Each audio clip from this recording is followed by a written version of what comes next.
he did everything in his power to win that game. Highlighted by that crazy 3-point attempt. You're sitting there like, what? Splash from half court. A little bit more, out of their normal rhythm. They're a rhythm team. They do a really good job when they get in the rhythm. They move the ball and they create the shots they want. You're kind of forcing them to take a certain set of shots when you guard Shai like that. That backcourt is pretty set for a Harper and Castle backcourt for a long time.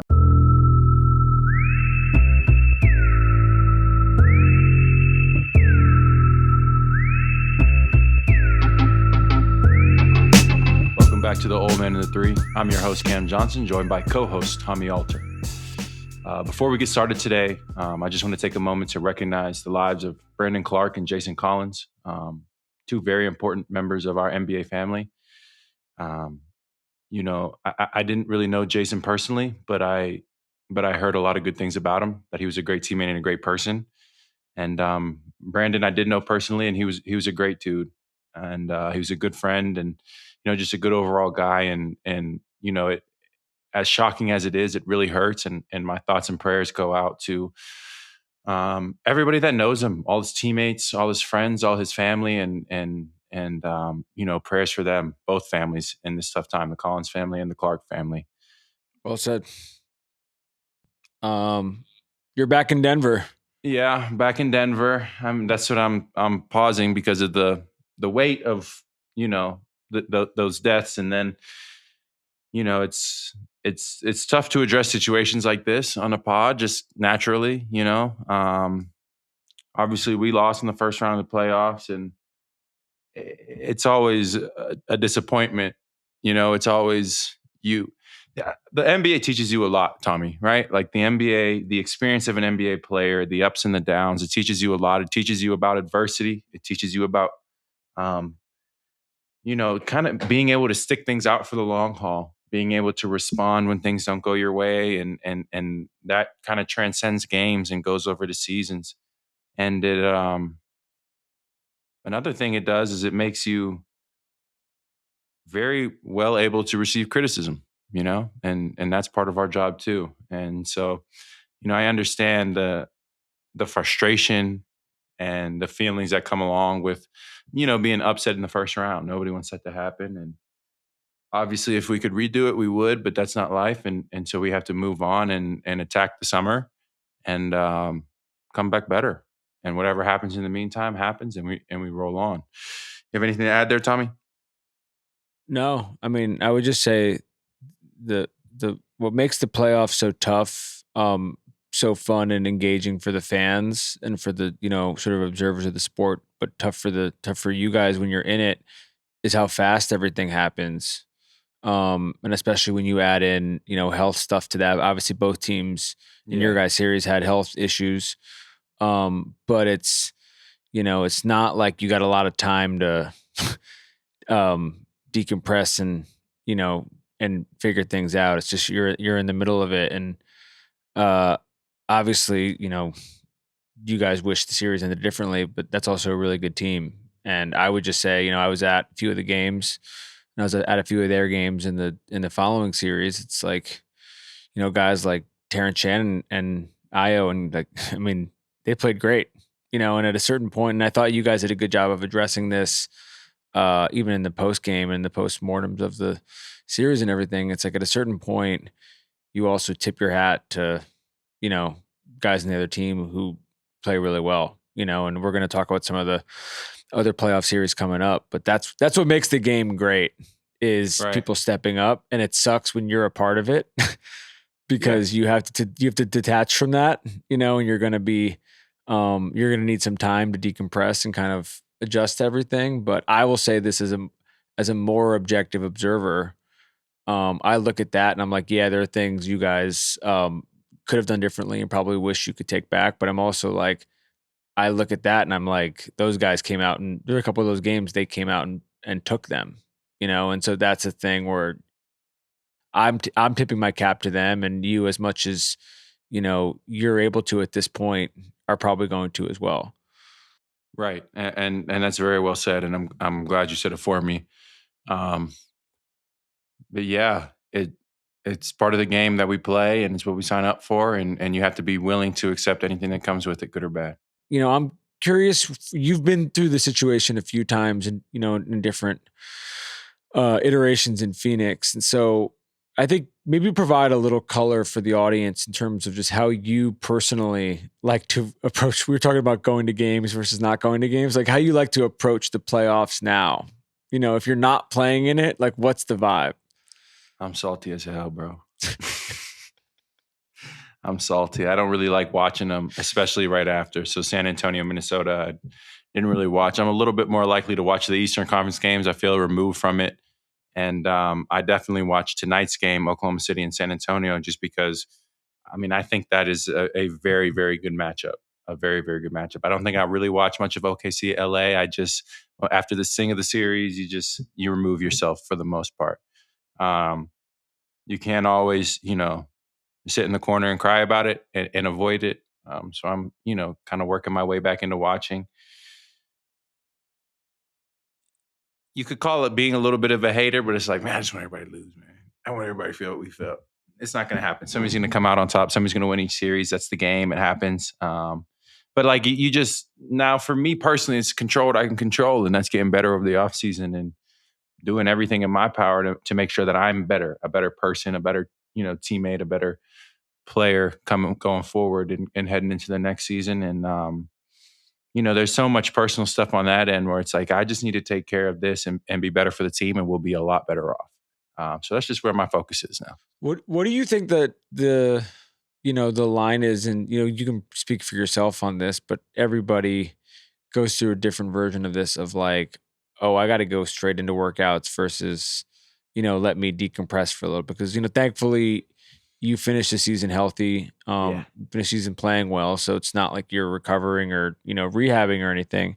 And so having that, like, oh, let me take like a month off to get my head right versus like, I'm hot. Like, let me just get right back into the gym. I'm much more the latter, especially right now. I missed a big chunk in the middle of the season. And then obviously, round one, I'm physically and mentally prepared to play well into June. Yeah. So when the season's over, the night of April 30th, I'm like, hold up, like this, I don't feel done. Like I don't want to go home and chill. Like I don't want to do that. So, for me, I kind of got back in the gym immediately, got onto my summer lifting protocol, got on the court. My little brothers are college basketball players and they're further removed from their season. So especially the youngest one. So being able to get on the court with him, like for a significant time, we just put in 2 good weeks of getting on the court, playing ones, doing workouts, working on his game. And that stuff is fun to me and watching, my family's growth. So those are parts of it that I enjoy. Maybe as the summer goes on, maybe there'll be a little bit of a downswing before I really ramp things up. But I don't know. I just, here's the way I look at it, Tommy, is the NARPs, the non-athletic regular people, the general population of people, they pay to work out. Like they'll pay a subscription or a trainer to work out and they work at their job, their 9 to 5 or whatever, entrepreneur, or whatever, doctor, whatever you are. These people spend their free time working out and they do it all the time. You know what I mean? There's people that are really dedicated to this. For sure. There's people who are doing Soul Cycle every morning. At 4 a.m. Yeah, before they're like, they're loyalists. So like, I have no problem just continuing to work out in some capacity. It doesn't have to be full pound on the joints, but there's so much stuff you can do to try to, preserve your longevity and strengthen yourself and whatever. So, it is our job to take care of our bodies. So for me, and some people need to get away. Some people need to completely get away. Some people are full on go when they're full on go and working hard. So they physically and mentally need the actual legitimate downtime. But for me, I really enjoy just kind of getting back and physically trying to prepare myself and to better myself. I've had a fair share of this, that, and the thirds in my, years of playing basketball and injuries and stuff like that. And so I just try to make myself as, solid as possible so I can play as long as I can. And that's my job right now. And so I really like that part. I think it's real. It's also real. Like, we talked about it on the show, but when you miss 6-7 weeks, You're like you can't. revamp. Yeah. Yeah, you're like, I'm finally. I'm like, getting I back took my into it. downtime. I took downtime. Yeah, so that makes sense. I think it's a weird time. I mean, it this would probably be a tricky thing for you to admit and sort of like say publicly now, but it's like the more teams get knocked out, the more you understand, like we were saying before, like this is the playoffs in every sport. But the reality is, like, you gotta find the individual, both from a team standpoint and an actual individual standpoint, successes to draw from a season, even if it doesn't end the way that you want it to, because every team but one is going to end with some version of unhappiness. Absolutely. And so Absolutely. there is like I would look at that if we were doing, you probably would not want to be on this episode, but if I was doing it up with somebody from Minnesota right now, I would be like, you guys, like, they did not end in a happy way, but there's a lot of successful things that they can draw from, and so I think that is I think that finding that you don't want to downplay the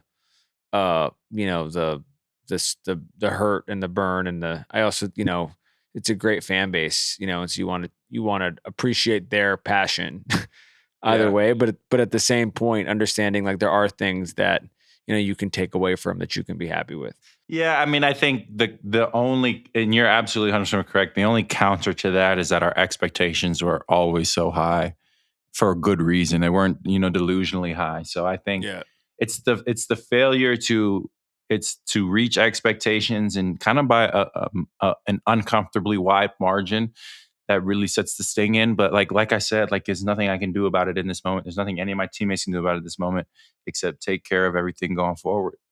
What were your thoughts watching this game tonight? This game, we watched game one of OKC San Antonio, double overtime.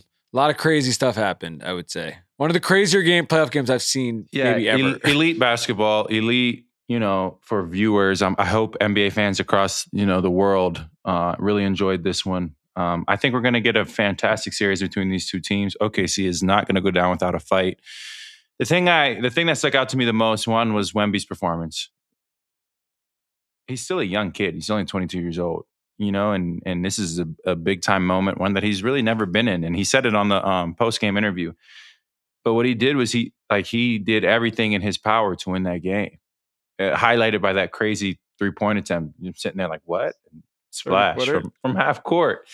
So Wemby, man, just really stepping up, answering the call, 40 plus and 20 plus. Like, I mean, that's playoff winning stuff right there. We should say 49 minutes, 41 points, 24 rebounds. And he loves it. You know what I'm saying? Yeah. He loves it. And he got stronger. He got stronger as the OTs went on. He loves it. He just wants to compete. So that's a good sign for San Antonio. They turned the ball over a lot, which is why OKC was able to get back in the game. OKC, Caruso really held on to the game for them, and his shot, his ability to knock down open threes. So San Antonio was just willing to give him those threes, and they were willing to give up a lot. And I kind of like the strategy, maybe not of letting him shoot that many, but the reason why it was because they were trapping Shai most of the game. And even if it's just a soft trap, it's getting the ball out of his hands.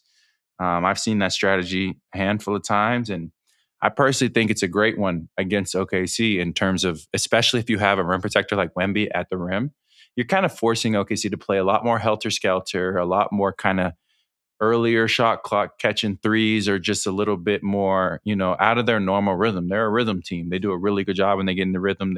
They move the ball and they create the shots they want.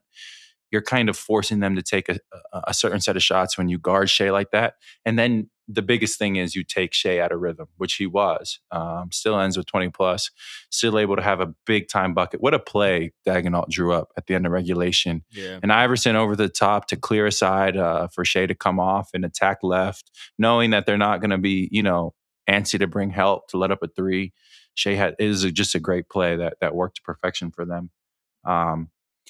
But it was really hard for him to get going, and not because he was not aggressive, but because he got two people standing in front of him the entire game, two people. So really good. It's going to be a chess match of a series. It's going to, if you continue to employ that strategy, that soft trap on Shai, OKC is going to, you bet everything you got that OKC is right now watching this game and saying, all right, let's be fully prepared if they run this defense on Shai again. And so if they stick with that in San Antonio, OKC will find some really effective ways to score easy baskets off of it. So it's going to be a chess match back and forth of who makes what adjustments. Can I throw a stat at you, which I And just saw? I said the San Antonio turnovers, right? Like that was the whole reason they got back in the game, OKC. So that's good on their part to force those. Yeah, go for it. Only 2 rookies in NBA playoff history have a game with 20-plus points, 10-plus rebounds, 5-plus assists, and 5 steals. Yeah. Magic Johnson, 1980. Dylan Harper tonight. I feel like he's been building to this over the course of these playoffs. It's crazy. He's 20 years old. Even his ability to get to the rim at that age, as kind of confidently as he does, and his finishing package. But it feels like we're seeing this guy, the star grow. And you play with a couple guys like this, maybe not exactly sort of similar, apples to apples game wise, but just younger guards who were able to take over like this. But it feels pretty special watching it. Yeah, he's a talented kid. It's not even like everything went his way today. It's not even, he was active, he was engaged, and it's like it's not like he was just riding a high and just hooping and flow. Like he was able to step up when his team really needed it. Step up with no Fox in the lineup. The San Antonio Spurs, like their future is very, very bright with Castle, with Harper, with Wemby, and then they have a great supporting cast around that. Like you gotta be impressed with Harper, and it's gonna come down, and he's gonna have a larger and larger role as the years go on, and that backcourt is pretty set for a Harper and Castle backcourt for a long time. I also feel like we should shout out Vassell. I kind of think, I've watched a lot of their games this year. I've been down there a bunch, and he's been good all year. He also, I feel like I'd watch him play you guys, and he was always really good against you guys. And so even in a way, I remember the game he played you earlier in the year where in the in-season tournament where Vic wasn't playing. 35. And he went crazy, and he just kind of never really seems to get the same amount of attention as the rest of them. Yeah. And tonight he had 13. He hit 3 threes, but it kind of felt like it was that. More. He had a huge block down the stretch on Chet at the rim. Like these guys, they're really willing to do dirty work. I mean, you see Vic dive on the floor. They have a lot of guys that are really willing to do dirty work. And Vassell, he's all over the place. He's guarding. You have to respect his 3. And then Champagne's in the same boat. Champagne does a lot of those same things, just a little bit taller of a version. Vassell likes scoring the mid-range more, but both those guys, like they've been stepping up. And I think Champagne might have been 3 for 11, but he hit some big ones. Well, they hit the 2 of those guys hit 2 big ones at the end. Right. Where it's like it's not going to be the thing that people talk about necessarily, but if they don't hit those shots, the game might be over. Right. I think it was in the end of the first overtime. It's really hard to win these types of playoff games against a team as good as OKC without big time contributions across the board, especially ones that don't show up in the stat sheet. I would say I'm curious your sort of positives for OKC besides the turnovers. My thing would be, it's great to see Dub back out there, and he looked awesome. And him being awesome is they're good enough without him. And then you throw that into the mix, and it doesn't seem like he missed a beat. Yeah, feels like a promising thing for them moving forward. And you'd hope and assume if you're OKC that there's still another level for him to tap into. Just being his first game back in a month and in an environment like that, it's not easy. So you hope he gets even more settled in game 2. I'm in New York right now. Yeah. It's late over there, bud. Games. I know it's late. I'm going to go to the games this week. What do you think about the Eastern series? New York is rolling. But for Cleveland to get over that hump, to get over that second round hump, for Donovan Mitchell to get over that second round hump, and how as good as Mobley and Allen looked in that series. Like we talk about Duren, and there's a lot of talk about his postseason struggles, sure, But like, let's not give credit then to Mobley and Allen, who played great, point blank period. I would not count out this Donovan Mitchell, James Harden led team. I just wouldn't, as much as New York is hooping. So I'm excited for this. I don't know who's going to guard Brunson for. Yeah.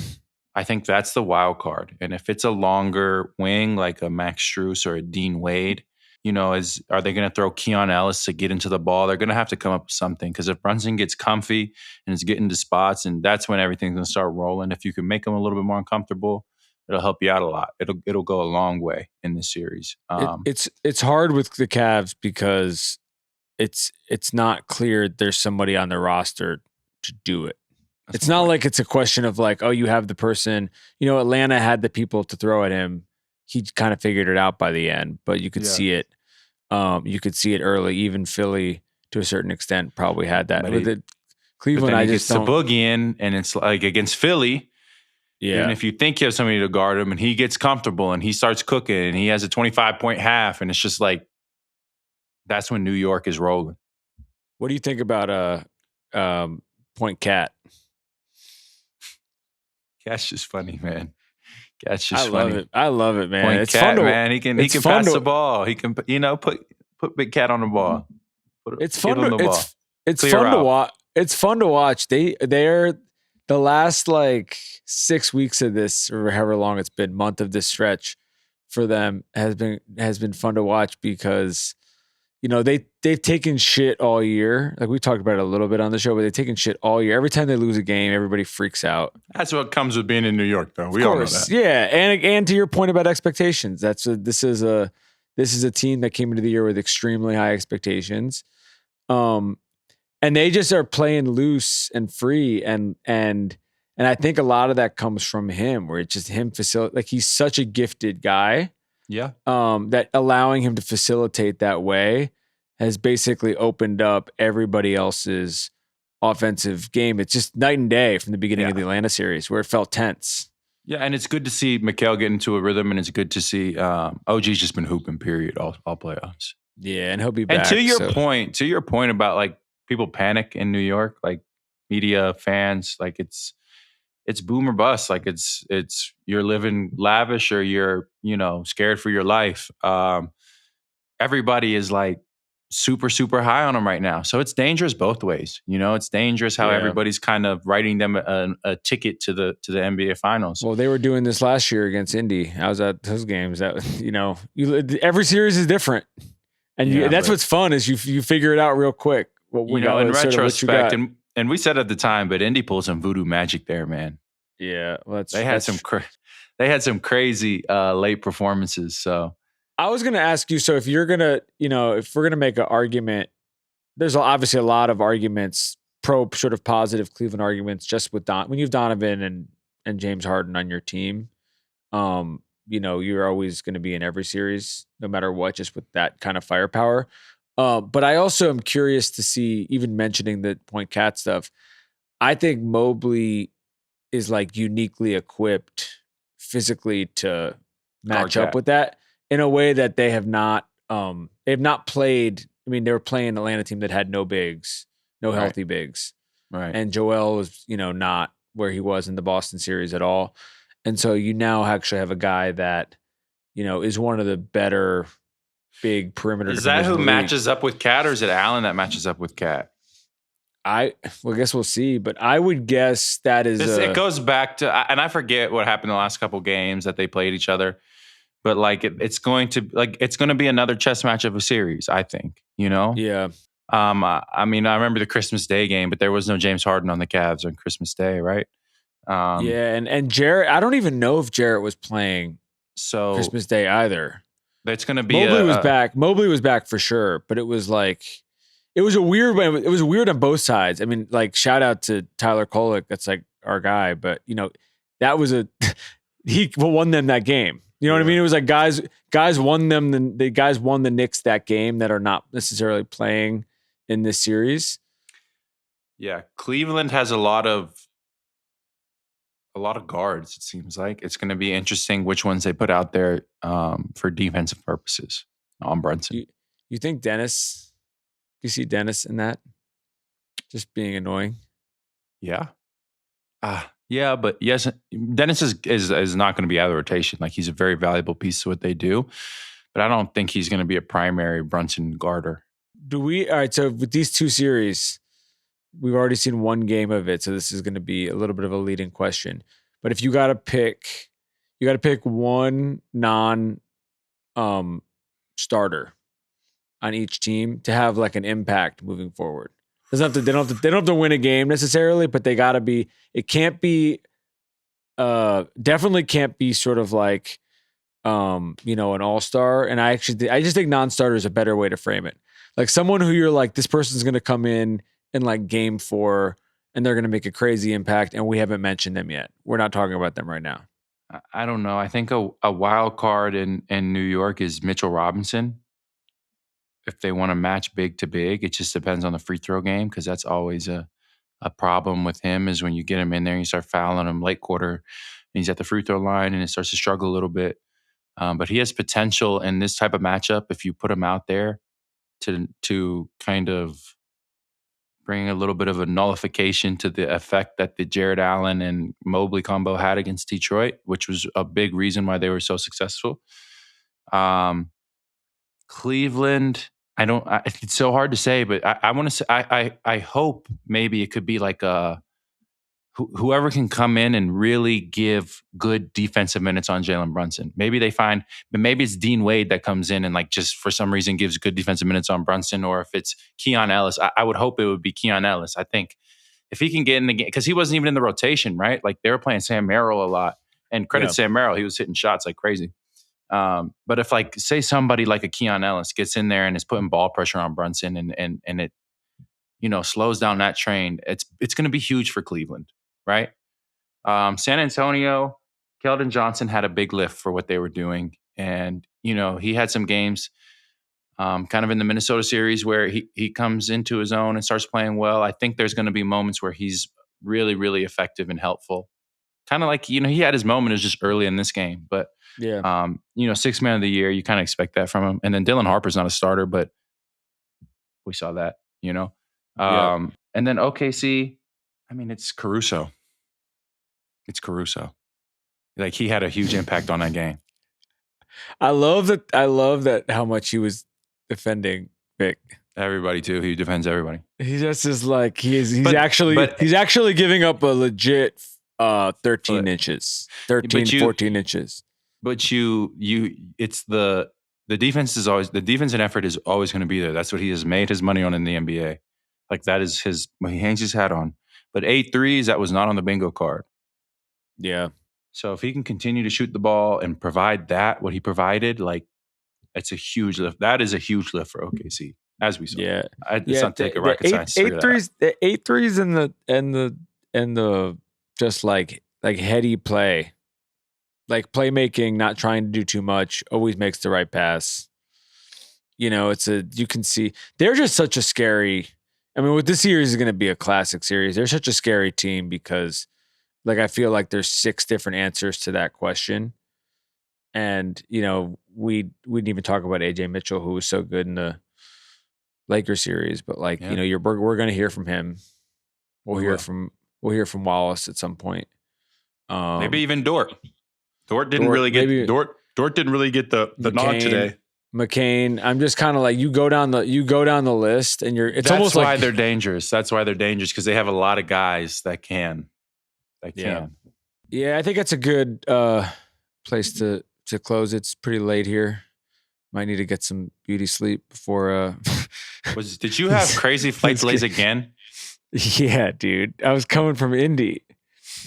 Was it bad weather? What was it? There's thunderstorms in Indy. Indy has like the craziest. You know what's weird about this? It was not bad weather in Chicago, and it was not bad weather in New York.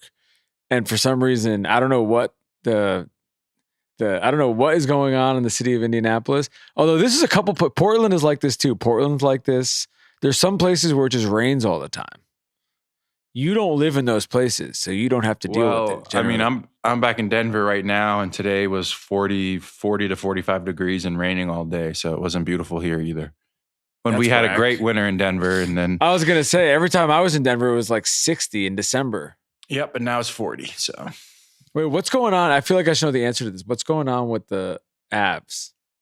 Predictably, in the Western Finals versus Vegas Golden Knights. And they've been rolling. I think we haven't heard much about them because they've just been rolling, and they're really good. So hopefully they come through for the Denver fan base. I think we'll wrap with that. We'll do a couple more of these throughout the playoffs, and then we got some good interviews coming up. Yeah, which will be really fun.